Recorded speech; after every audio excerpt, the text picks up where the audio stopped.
Hi, my name is Travis McVeigh. I'm an anesthesiologist from Dallas, Texas. I host a podcast called Thank You Notes at Ars Longa Media. Showing gratitude to people just makes me feel good, and I want to share the practice of thank you notes with everybody who listens. I write thank you notes to people and then bring them on the show to read it to them. Past guests have included my high school teachers, my friends, other physicians, and a couple of internet celebrities. I will also be doing episodes that explore the science behind gratitude practices to demonstrate to everybody the actual tangible benefits of practicing gratitude. Listen everywhere you get podcasts and check out the extras on my social media accounts. Thank you for listening.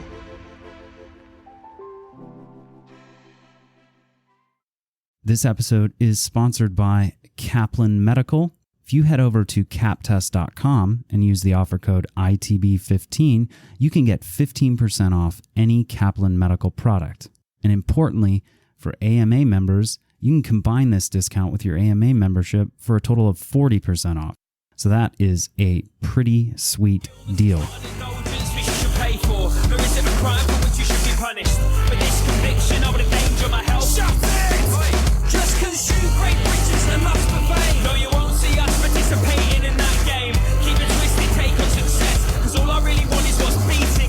Chest.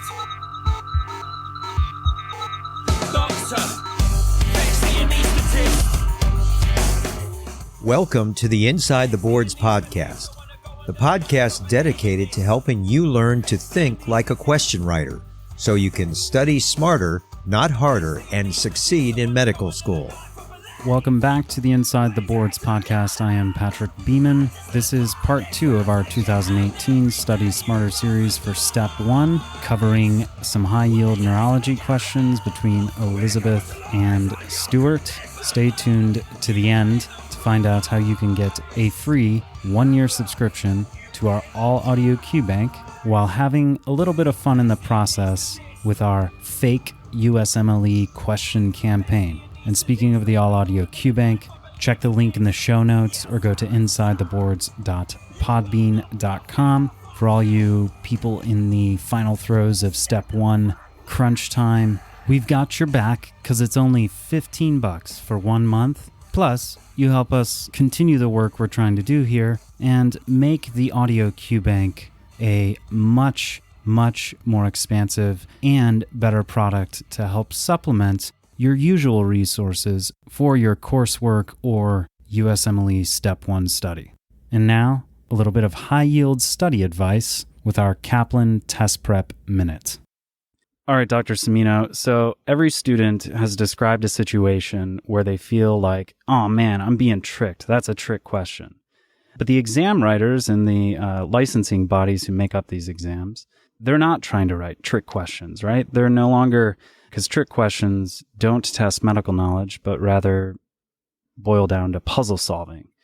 So when an item is constructed for the USMLE, for instance, what are writers trying to achieve? So one of the goals that NBME really tries to stress with their exam writers is that the question should be testing medical knowledge. And one of the ways they do that is they've set up some very strict guidelines in terms of things that they can't do when they write a question. So, for example, they're not allowed to use none of the above or all of the above. They're not allowed to phrase a question as, all of the following are true except. And the reason for that is those kinds of item structures really do move the question away from understanding a specific piece of medical knowledge and make it more of a process of elimination and cross-correlation and things like that. The infamous K-type questions are the best example of that. I was going to say, you're talking about like K-type questions. Yeah, they eliminated those way back quite a while ago. And now pretty much most exam, not just medical exams, but SATs, law, the bar, etc., have moved away from those questions. And just to remind the listeners, these are the sorts of things where they'd ask, like, which of the following is a muscle relaxant, and give you 4 options, like Vecuronium or Valium, and et cetera. And then your answer choice might be, 1 and 2 are correct, 1 and 3 are correct, 2 and 4 are correct, all choices are correct. Is that an accurate? That's essentially what the K-type question is. And you can see in that example that's like a puzzle. And you'll have a student who's positive about choice number 1. So therefore it's either A or E is the right answer. And then they look at the other choices, try to puzzle out what percentage likelihood of one of those other things being right to help guide them to the answer. And they're not really thinking about the medical knowledge anymore. They're thinking about the structure of the question. So the structure of the questions is one way they do this. The other way that they do it is actually by analyzing the results of these items when they're given to students. You'll see a curious thing. For items that are trick questions, sometimes what happens is the stronger students get the questions wrong more often than the weaker students. It's sort of a reverse item in the sense that the stronger students recognize there's something funny about the question, and so they end up overthinking it, and they end up, coming to a conclusion because the question ultimately doesn't really make perfect sense. They'll throw those questions out and rewrite them to try to make them more consistent, so that you get weak students getting it wrong and strong students getting it right.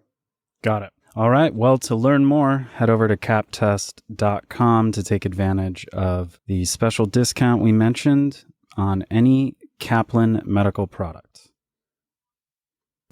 All right. So a 75-year-old woman comes to the office for an annual evaluation. She lives in a skilled nursing facility because of decreased cognitive function. Her cognitive decline is marked, and she has profound recent memory impairment. Physical examination is remarkable only for mild hypertension. Her MRI displays enlarged ventricles with cortical and regional temporal atrophy. Which of the following best describes this patient's pathology? A, obstruction of the fourth ventricle. B, choroid plexus papilloma. C, normal pressure hydrocephalus. Or D, hydrocephalus ex vacuo. So I have a 75-year-old patient, and they've got memory and cognitive decline. Mm-hmm. And the MRI has enlarging ventricles as well as atrophy. So that's going to lead me to hydrocephalus ex vacuo. That's correct. As opposed to normal pressure hydrocephalus. Why? So the distinguishing feature for me at this point in my training is that normal pressure hydrocephalus doesn't necessarily have atrophy. And in fact, it's going to be more because of expanded ventricles, and you actually see some of the brain kind of being compressed against the skull, as opposed to atrophy of the brain, and it's not having that compression against the skull compartment. I think this is looking at Alzheimer's syndrome. Sorry, Alzheimer's disease. And that's kind of this association with hydrocephalus ex vacuo. In this case, the intracranial pressure is normal, and there's just this extra presence of CSF fluid replacing the lost cortex, area, right? Just like the fancy way of saying the CSF filled in the gaps where the brain used to be is hydrocephalus ex vacuo, right? Yeah. And, I think of the options, the important one to distinguish against is the normal pressure hydrocephalus, where that does also have the dilation of ventricles, but it also has this fun triad. They're wet, wacky, and wobbly. And that's going for urinary incontinence, dementia, and gait disturbance. In that case, you'll see the enlarged ventricles, but you'll also see the brain kind of compressed against the skull. I agree. I think you're right. Those are definitely the two ones to differentiate between.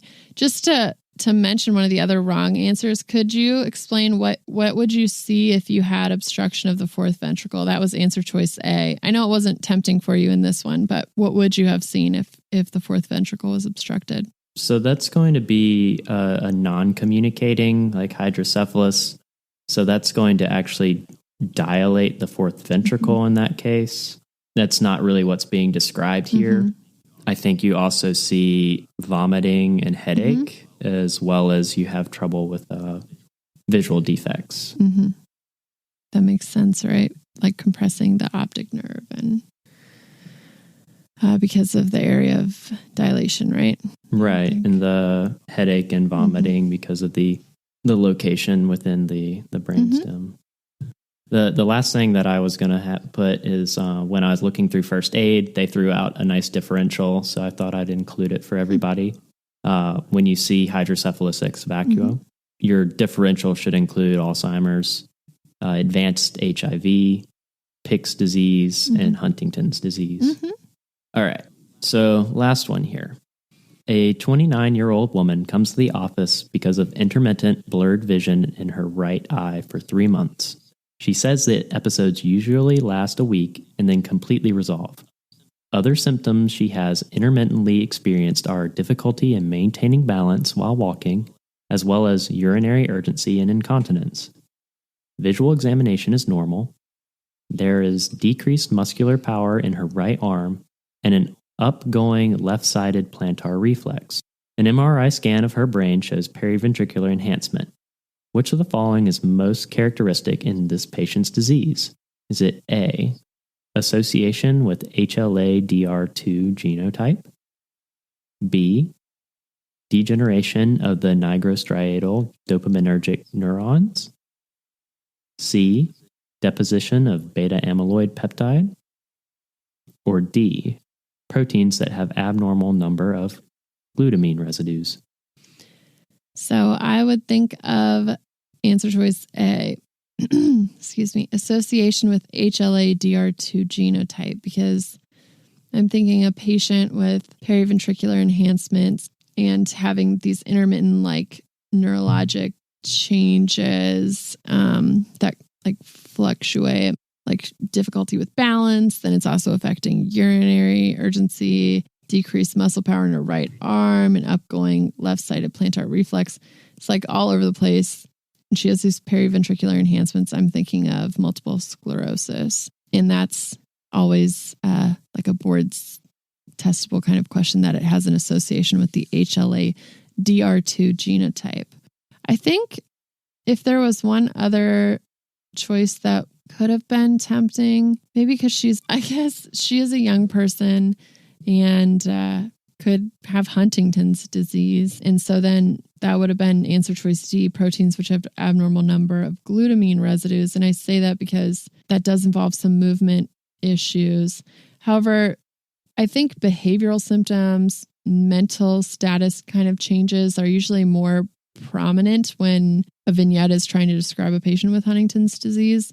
And this patient doesn't have any of those complaints. Also, just the fact that she has these different fluctuating neurologic complaints and these periventricular plaques rules out Huntington's. But that would have been the abnormal number of glutamine residues. Yeah, those are the CAG right. repeats for all of you Step 1 studiers. So yeah, I think the periventricular enhancement is sort of a buzzword. I would have gone, I wonder how many ways you can describe that aside from not including it. But if you see that, you should be thinking of MS. MS is characteristic, or to me, MS is easy to remember that it's DR2 because if you just say MS, they're just the two letters. I like that. I'm going to throw in a little mnemonic here just because HLA, I don't think HLA is high yield to learn. I think the ones that you pick up in medical school are probably enough. And I know some people are, I don't want you to waste too much time learning these, but I'll include this just for completion. So my mnemonic is that Miss Sally dominated one rat hat nephron. So that's made up and it doesn't make a lot of sense, but let me explain it. So we have Miss Sally. So Miss is MS, and that's HLA-DR2. And Miss Sally is standing for SLE. SLE is DR2 and DR3. Miss Sally dominated. So dominated was pretty much the only thing I could think of for diabetes mellitus, and dominated 1 for type 1. And it goes, diabetes mellitus is DR3, DR4, and you'll see that goes along with Sally being DR2, DR3. After that, Miss Sally dominated one rat. Rat is for rheumatoid arthritis, and that's DR4. And then Hashimoto's thyroiditis, or for the rat hat, is DR5. And it skips DR6. And I didn't see this in first aid, but supposedly DR7 goes with idiopathic nephrotic syndrome. So like minimal change disease and other things. But like I said, it wasn't in first aid, but nephron, not only does it have 7 letters, but it would go with nephrosis, particularly like minimal change with the steroid responsiveness. So I like how it begins with MS, which has DR2, and ends with nephron, which is 7. I like that. That's a good mnemonic. And you put them, so you were putting them in increasing numerical order. That's really cool. Right. I like that. So I probably, maybe I'll remember that, but I'm not really thinking that's terribly important. But, there's your, I guess, study heuristic for your HLA types. Yeah. I think that's good. Have you, thanks. Do you know like the Charcot's, one of his many triads for MS? Yeah. Oh, yes, I do know. I know. I do know Charcot's MS triad. I think it's scanning, speech. Patients have like an intention tremor and nystagmus, I believe. Okay. Do you think that's high yield for them to know?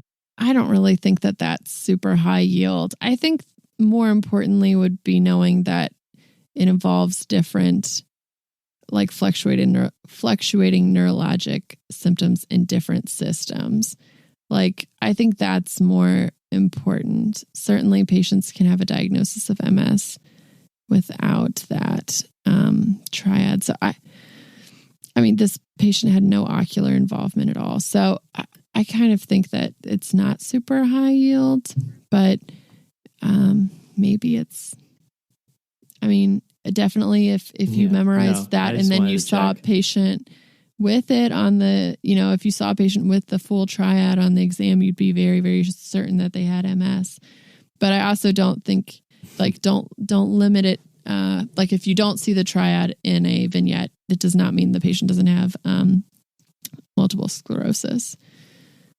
Right. And since MS is one of those like clinical diagnoses, it really jumps out at you once you get a lengthy vignette, right, explaining the slew of findings. You're kind of like, good Lord, I don't know what it could be if it's not MS. Right. And I do think that it's not pathognomonic for MS, and I'm not really sure if there is. Yeah, I don't think it's strongly enough associated with MS for it to be something that you should spend time trying to memorize as a triad. But it does illustrate the fact that MS affects different systems, often has some kind of visual or ocular involvement. So for that purpose, I think it's a good example of how MS can present, but I don't think it's worth memorizing. All right, good to know. Okay, so I guess the last thing here is the treatment. Is it, so if they're having an MS relapse, how are we going to handle that? Just steroids. They'll either give IV steroids, methylprednisolone, can also give oral steroids. And unfortunately, I think this is really only helpful in kind of helping with symptomatic treatment. For flare-ups, it doesn't seem to have a really significant impact on long-term, like, progression of disease. So I guess that could be an epidemiology kind of natural history of disease or natural progression of disease question for the boards. But just know that that steroids is what we use to treat MS flare-ups, but it doesn't really impact the course of illness very much. All right. Well, that takes care of 5, what I would consider to be high yield questions for step 1 neurology. I really appreciate you going and sitting down and going through these with me. Oh, thank you for having me. I want to tell you about a kind of a fun thing we're doing. So this is going to be a fake USMLE question campaign, and we're tying it to a contest. So from now until July 15th, head over to Twitter, go to my page at Boards Insider, look for the pinned tweet. What we're doing are fake USMLE questions. So here's an example. If Deadpool were in a USMLE question vignette, his most likely diagnosis would be A, dissociative identity disorder, B, bipolar disease, C, antisocial personality disorder, or D, other. So here are the contest rules. You want to tag the character on Twitter. For instance, Deadpool is at Deadpool Movie in the question vignette, and just set it up like if the character were in a USMLE question vignette, his most likely diagnosis would be, and then make a Twitter poll, pick 4 answer choices, and tag Inside the Boards, as well as Gomer Blog. That's at Boards Insider and at Gomer Blog. And then finally, use the hashtag FakeUSMLE. The most creative fake USMLE question will get a 1-year subscription to our all audio Q bank for free. We'll have fun while doing it, maybe learn something, I don't know. It was just something that I thought would be a lot of fun, and you can also do it on other social media, I guess Reddit, Facebook, and Instagram, where on each platform we are at Inside the Boards, or you can just send us an email to info@insidetheboards.com if you would like to contribute to the fake USMLE campaign. Thank you for listening. Thanks to Rao Reynolds and Enter Shikari for letting us use the track Anesthetist off the 2015 album, The Mind Sweep. We'll see you back next week for some more high yield learning.